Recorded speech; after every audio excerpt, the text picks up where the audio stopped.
Can you introduce yourself to the voters watching? Sure. So my name is Bob Larsen. I live right down the street here, actually, in Wheaton, Illinois, with my beautiful wife, Jane. We're not blessed to have children, but we have two beagles that you'll see wandering around the neighborhood from time to time with us. I'm a retired Marine Lieutenant Colonel. I own a business. I'm a partner in a law firm right here in Warrenville, Illinois. I served on the county board for 10 years. In that capacity, I was the chairman of the Health and Human Services Committee for 8 years and the chairman of the Finance Committee the last 2 years, and I left the board in 2020. But I'm looking to run again because I want to continue to serve, and I think I have a lot to bring to the table for the people of DuPage County. How have you been involved in your community thus far, and how have these experiences prepared you for serving in the county? So the Marine Corps taught me a lot. Much of what I think about and the way I view the world is based upon what I learned in the Marine Corps. I learned about mutual respect, about honor, about service, and that there is a higher calling or higher value than just what's good for me. And that was a tremendous blessing to me. I learned leadership. I learned how to not only lead Marines, but to listen to my Marines. I spent, in addition to my time on the county board and the committees that I was on, I spent 8 years on the Board of Health for DuPage County. It's a position that doesn't pay, but it taught me a lot about the health crises we've been dealing with and how to help deal with those. I was on the United Way for 10 years. I was on the board of Giving DuPage for 6 years, and that taught me about the needs that we see in this community and the efforts of the private sector to try to help deal with those needs, because the government can't do it all by itself. And I learned a lot about the amazing people in the county who deal with those issues. And what is one challenge the county faces? I think what we see not only in the county but nationally is one, a lack of leadership, and two, that lack of leadership showing in the sort of partisanship that we're seeing. We have a whole country that just seems divided all the time. People are angry with one another. They won't listen to each other. They go to news sources that will only tell them the same things they've heard over and over again, or that they think they agree with. And that has caused us to lose respect for one another and really paralyzed our ability to move forward as a country. It's not a way for younger people to learn to live, and it's not a way for the older generation to live. When I was on the county board, when I was chairman of the Finance Committee, which was the committee of the entire board, I worked with Republicans and Democrats. We worked together. When I left, they both complimented me on the way I ran those meetings. I gave everyone a voice because everyone has something to contribute and something that we can learn from. Nobody has all the answers, and I learned that, and I think that's important going forward. What are your long-term goals for serving on the county board, and how will you accomplish them?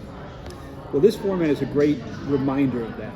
I don't want to just get through this year or next year and think we've solved the financial problems of this county.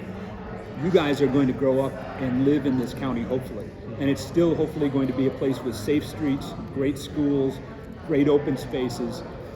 But look at the mountains of debt we have nationally. That is not fair to the younger generation. We have to find ways to be more fiscally responsible without just raising taxes. We have to find ways to do the job better without just saying, well, we need more money. And we have to recognize that the government can't be all things to all people. We have to make choices, and we have to roll up our sleeves. There are no magic bullets that say, well, this is how I'm going to solve the financial problem by doing X or Y or Z. When I was Finance Committee Chairman, I would meet with the staff over and over and over again saying, how can we do this better, more efficiently, with less expense, and still deliver the best possible product? That's a commitment we have to have every single day at the county. And lastly, is there anything else you would like to cover that you didn't get a chance to say? Well, that's a tough one because I could spend a long time talking about county government and what I do, but I've spent a lifetime serving. I recognize that I was incredibly blessed to be born here in this country. That's not something I earned. I was born in this country. There are people who didn't have that, who've come here looking for an opportunity. I had parents who helped pay for my education. I had the opportunity to go to great schools and to go serve my country in the Marine Corps. I say every day when people ask me, how are you doing? I give the same answer every time, better than I deserve.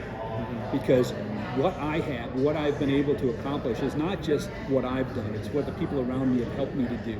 And I feel this burning commitment to have to do that every day, to continue to earn what I have and what I've been given. It would be easy for me, I'm a very successful attorney. I don't need this job. I refused to take the pension or the health care benefits that others had to do, and it's a very generous pension, but I thought this is a part-time job. I don't need the money for that. I don't want to put my hand in the pockets of the taxpayers yet again. I'm here to serve, not to be served. And I want to bring that commitment and that sense of service and leadership to what we have on the county board, because DuPage County is a fabulous place to be, and it won't stay that way if we're not committed to doing it and doing it the right way, and not just saying we're going to give everything away or we're just going to spend money crazy. And all the money that we got from the federal government the last couple of years, that's not going to be there 2 or 3 years from now. So we better figure out how to get our fiscal house in order in the time going forward, and I think I'm the right person to do that. That's it. Thank you so much. Thank you. Appreciate it.